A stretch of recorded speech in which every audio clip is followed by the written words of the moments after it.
bin hasanah. Saya nak baca satu hadis yang menarik untuk tuan-tuan, muka surat 72. Kata dia, daripada Amr bin Salamah, katanya satu ketika kami duduk di pintu Abdullah bin Mas'ud. Abdullah bin Mas'ud ni tuan-tuan tahu sahabat Nabi. Ni zaman ni Nabi tak ada dah, Nabi wafat dah. Sebelum solat subuh, apabila dia keluar, kami akan berjalan bersamanya ke masjid. Tiba-tiba datang kepada kami Abu Musa al-Ash'ari, lalu bertanya, apakah Abu Abdul Rahman telah keluar kepada kamu? Abu Musa ni pun sahabat juga, tapi dari segi ilmu boleh kepada Abdullah bin Mas'ud, alim Abdullah bin Mas'ud. Jadi sahabat ni, para tabi'in, anak murid sahabat ni, pagi-pagi subuh tunggu mereka keluar pergi sembahyang subuh sekali. Kami jawab tidak. Maka dia duduk bersama kami sehingga Abdullah bin Mas'ud keluar. Apabila dia keluar, kami semua bangun kepadanya.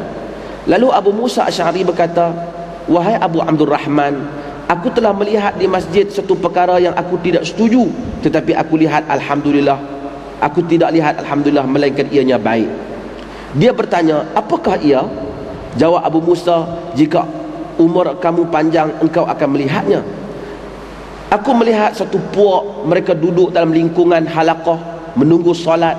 Bagi mereka lingkungan itu ada seorang lelaki ketua kumpulan, sementara di tangan mereka ada anak-anak batu. Apabila lelaki itu berkata takbir 100 kali, mereka pun takbir 100 kali. Apabila dia berkata tahlil 100 kali, mereka pun tahlil 100 kali. Apabila dia berkata tasbih 100 kali, mereka pun tasbih 100 kali. Tanya Abdullah bin Mas'ud, apa yang telah kau katakan kepada mereka? Jawabnya, aku tak kata apa pada mereka. Aku tidak kata kepada mereka apa-apa kerana menanti pandanganmu dan perintahmu. Abdullah bin Mas'ud kata, mengapa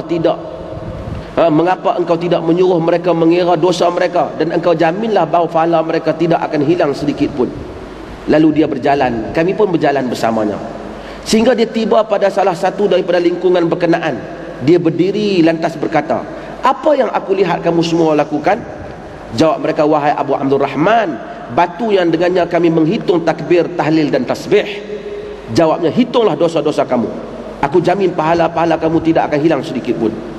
Celaka kamu wahai umat Muhammad, alangkah cepatnya kemusnahan kamu. Para sahabat Nabi masih lagi ramai, baju baginda belum lagi buruk, bekas makanan dan minuman baginda belum lagi pecah. Demi yang, maksudnya Nabi baru saja wafat, demi yang jiwaku berada di tangannya, apakah kamu berada di atas agama yang lebih mendapat petunjuk daripada agama Muhammad? Atau sebenarnya kamu semua pembuka pintu kesesatan? Zikir pun dia kata sesat. Ni sahabat, apa salahnya orang zikir dalam masjid? Dia marah. Pasal apa dia marah tuan-tuan? Pasal dia tak pernah tengok Nabi buat macam tu. Mereka jawab, demi Allah wahai Abu Abdul Rahman, kami hanya bertujuan baik. Hak ni jawapan antarabangsa. Sepanjang zaman semua orang jawab macam ni. Tujuan kita baik, bukan kita nak buat jahat yang depa duk kalut tu. Yang ni lah yang puak-puak tu jawab kepada Abdullah bin Mas'ud. Kata Abdullah bin Mas'ud, betapa ramai orang yang bertujuan baik tetapi tidak menepatinya. Sesungguhnya Rasulullah SAW telah menceritakan kepada kami suatu kaum yang membaca Quran namun tidak lebih dari kerongkong mereka. Demi Allah, aku tidak tahu, barangkali kebanyakan mereka dari kalangan kamu. Kata Amr bin Salamah, kami melihat kebanyakan puak tersebut bersama Khawarij memerangi kami pada hari Nahrawan. Tuan-tuan, semasa saya dengan Dr. Abdul Aziz Hanafi, dia kata Nabi larang ni pasal mereka ni nak jadi Khawarij. Tak, kalau Abdullah bin Mas'ud larang benda hak ke depan, kalau amalan baik kenapa dia nak larang? Ya, dia larang kerana benda ni adalah tidak dia lihat pada zaman Nabi. Dia sahabat,